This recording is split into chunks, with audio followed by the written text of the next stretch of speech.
Hi, welcome to Jovie's home. I post new videos every Tuesday and Thursday. Today I am going to be showing you how I make, it's a family favorite here in this house. It is a super easy summer recipe that is, honoring my husband who's from Spain. So today I'm going to show you how to make a tortilla de España, or a Spanish tortilla, or a Spanish omelette, depends how you've heard it before. Super simple, super easy, really great summer recipe because you can make it whenever, you can eat it whenever. It doesn't have to be hot. You can warm it up, sure, if you want.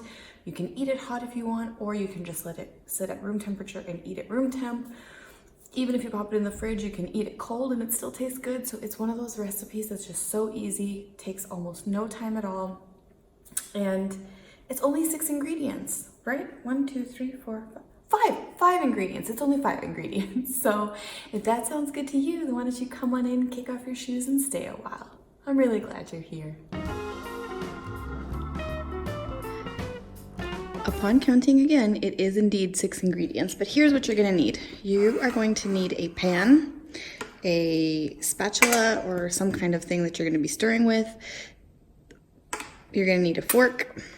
You're gonna need potatoes. Now, this is my cheat way. These are the rosti size. I love these potatoes because they're already pre-cut and they're just so easy to use. You need 6 eggs, an onion, a white onion. This one's pretty big. I'm not sure I'm going to use the whole onion, but we'll see. Pepper, salt, and olive oil. You're going to need a knife. Whoa! Where's the knife? Here's the knife. A cutting board. You're not going to really need the measuring cups. Oh, coffee if you're a mom.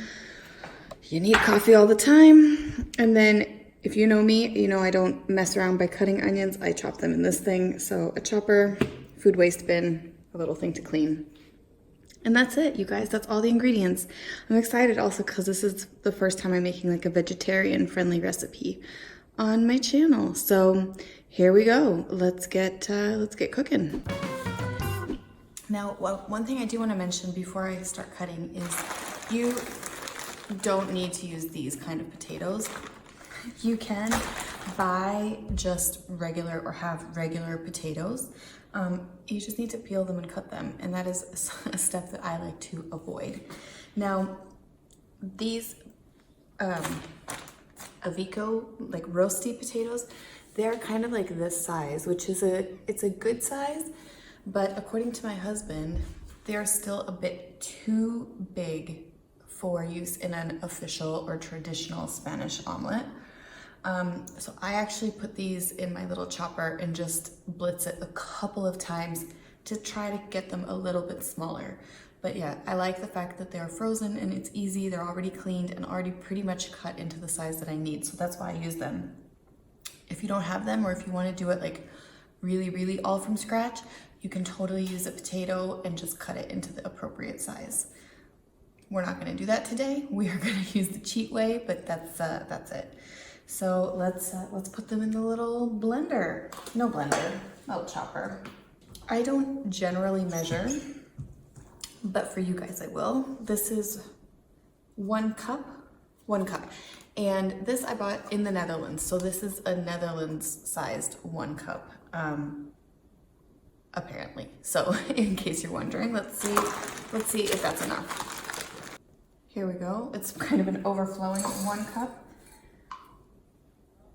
Yeah, that's not going to be enough, I don't think. Let's do 1/2 of a cup. Let's add a 1/2 of a cup. All right, here's another 1/2 cup going in, and that's perfect. Okay, so 1.5 Dutch, which I think it's the same as America. I don't know, but you guys ask me sometimes. So like 1.5 of these Dutch cups. I get these, I got this from the Joseph and Joseph line, if you guys know that, which I think is available in the Netherlands, but also in the United States. So let's take our onion. This onion is like quite big. And while the onion flavor is supposed to be like, present, I think it would be too oniony. So I've just taken the onion, I don't know if you can see, I've cut it into quarters. And I'm going to use 3/4 of the onion. I think that will be a good balance with the potato. So I just throw them all in the blender, in the mixer thing together, because that's how I roll. Now, if you're gonna do it this way, which is not the cutting way, just be careful not to make it into a powder. Like really just blitz, blitz, blitz, blitz, and stop in between, because if you make it like a paste, because it can very easily get there, then it's not gonna be right. So just like this, like stop, stop. Because we are just trying to get the size of the little things just a little bit smaller.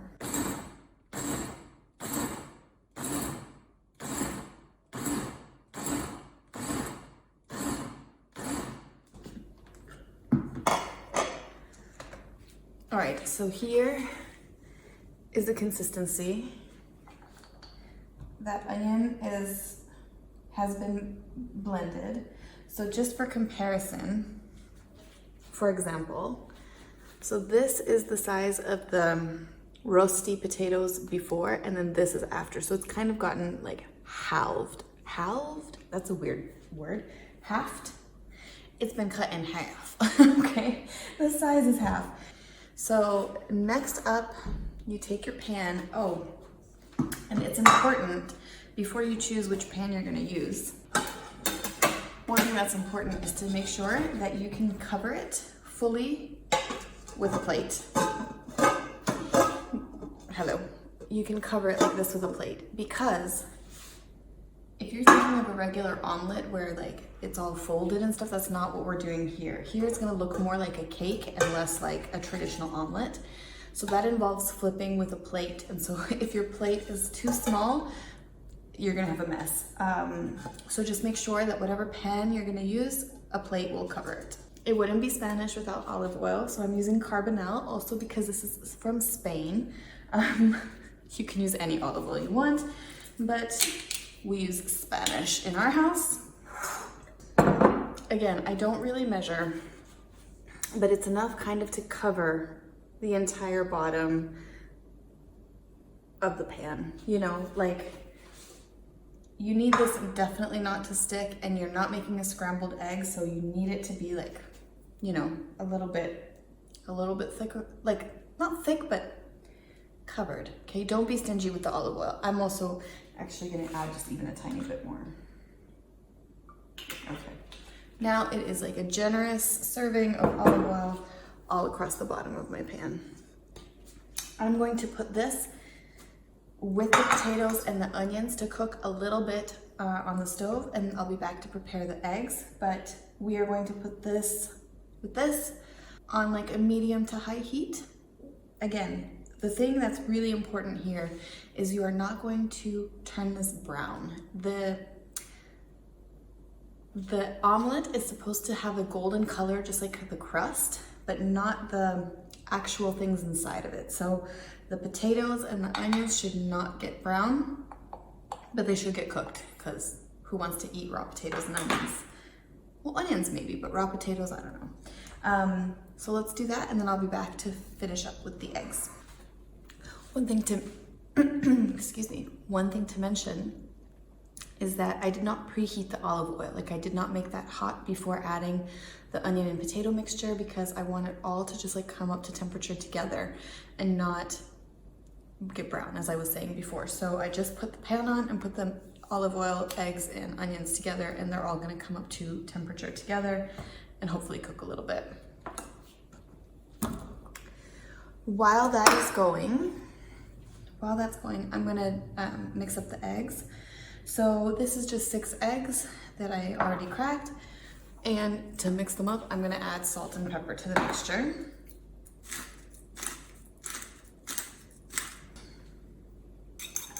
Mix that all up.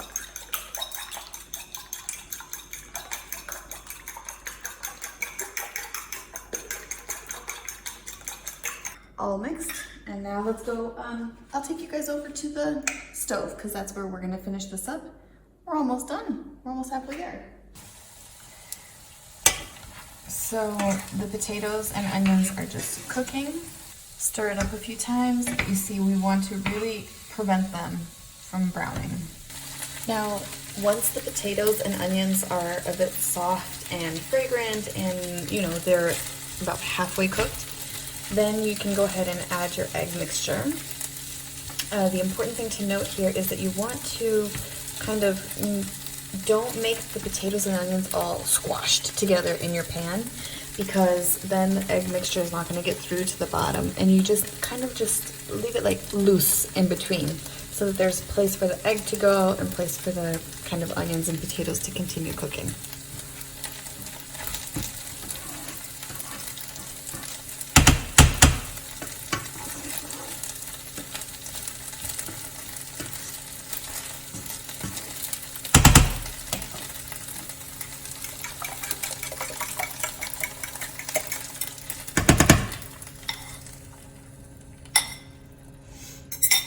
And also turn down the heat at this point to like a medium low heat.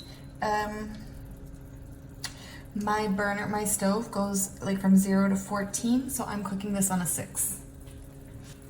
Now here's the part where patience is important, because what you need to do is you need to stand here and just kind of like mold or like push the egg just around while it cooks kind of on a low heat, because it cannot get stuck to the pan.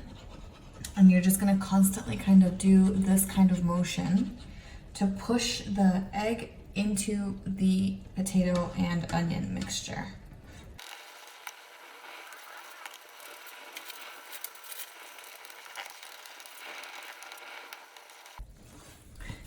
Now, if you are tempted to turn up the heat like I am, because my patience is like 0, except when it comes to my kids, don't do it, because it really it's gonna mess up the recipe, you know? It's important to cook it on low and slow, and then you can eat it fast, but it's important that you don't turn up the temperature even if you are tempted to.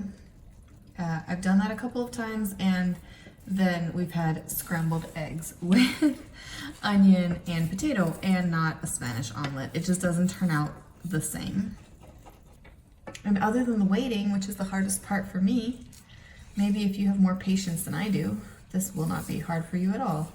But now, I don't know if you guys can see, I will try to show it, but in doing these circles around the pan, I've kind of managed to push the egg mixture and everything. It's not even sticking to the pan anymore, so there's like a space here.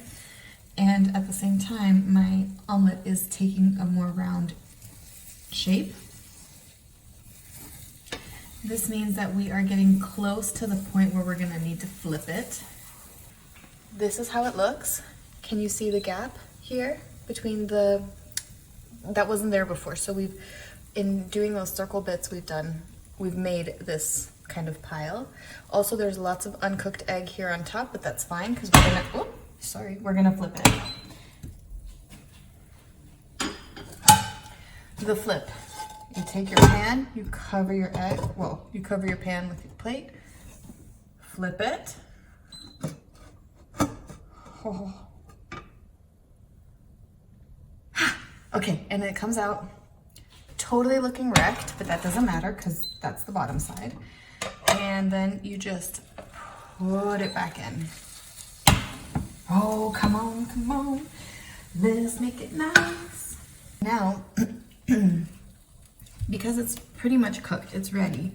The thing is, I'm gonna let it just kind of chill for a little bit more on this kind of lowish heat, because we really want it to get a golden crust. Like what you see here, that's not golden enough, nor is it evenly golden. So we're just gonna let it sit and try to be patient again, and kind of just let this kind of do its thing until it gets nice and golden.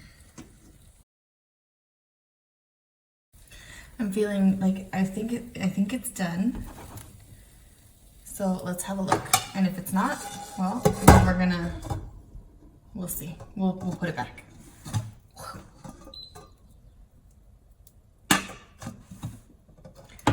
No, it was not golden enough. It looked just like this. So that is not golden enough. We just put it back and we're gonna let it continue kind of getting a bit of color. All right, let's have another check.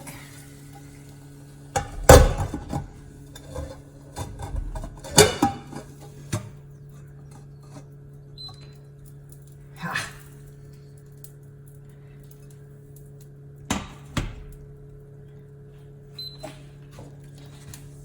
Right, get on that plate. Now you can see it has this beautiful golden crust. So now it is ready, and that's it. Let's go and have a bite somewhere else. So you guys, here is our finished product, the Spanish omelet. I'm just gonna take my knife and cut it into pieces, and I will show you how that looks, but like a pizza. You know, you're gonna slice it the way that you would cut a pizza. So mine is 8 slices, so you know, half, half, and then half all around. What do you think? Shall we try? Shall we have a bite? So here's just a little slice. You can see that the potatoes and the onions are not yellow, or like they're not brown. It all is the same color. Can you see? Just the outside is the browned bit. So let's try it.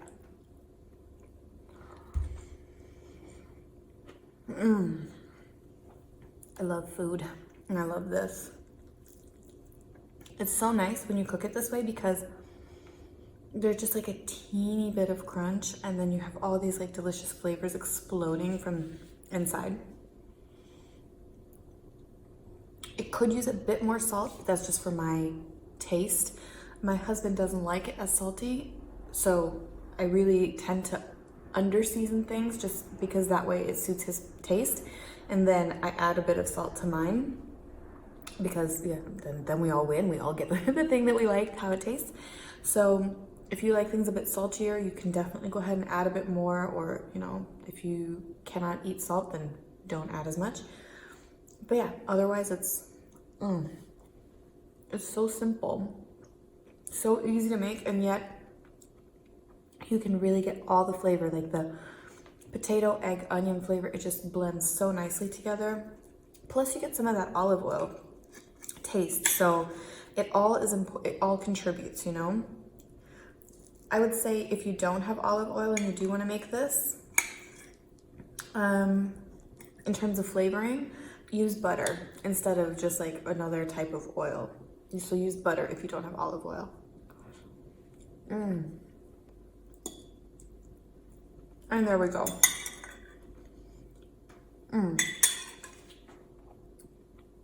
How do you guys feel about mukbangs? Do you like those kind of videos where somebody just sits and eats in front of a camera and talks while they eat? 'Cause I could do that. I could totally mukbang if you guys are into it. Because look at this. I just kind of did like a mini mukbang. That was just a very small amount of food, but what do you guys think? What about if I did like I cook it all and then I eat it all kind of mukbang? So that's like a little bit of a spin to the traditional like ordering from whatever restaurant. I just love that with the YouTuber, like those are my kind of favorite videos, you know, where you're just sitting and like hanging out with your YouTuber friends. Like I love that. I love that just chill, cozy vibe. That's what I try to do too. I hope you guys feel that from me. Anyway, enough chattering. You guys, that's it. That's this video. It's done. I made it. Here it is with one slice missing. It's so good, so yummy, so light and healthy. Well, light and healthy might not be the exact words, but this is like a, you know, it's not like a horrifying like calorie bomb. So anyway, what do you guys think? Are you gonna try this recipe? Have you tried Spanish omelets before? Tortillas de España before? Let me know. I know that a lot of Dutch people tend to go to Spain for holidays, so maybe in your resort or in your hotel or whatever, you've seen this before. So yeah, do you like it? How does the tortillas de España that you've had, how do they compare to the one that I made? Did you have this traditional one, or did you have like other kind of versions? Let me know. I'm very curious. You guys, that's it. Thank you so much for coming over. Thank you so much for spending any time that you did with me today. I'm really grateful. I hope you liked this video. If you did, give it a thumbs up, let me know, and leave some comments what you think, or you know, just chit chat with me, because it's quite lonely to be here all alone and cooking and talking to a camera and nobody responding. So hopefully when you guys watch this, you can respond and it'll just be like a delayed response time. But yeah, let me know. And if you haven't already and you'd like to, please subscribe. I have to say it. It's like YouTube rules.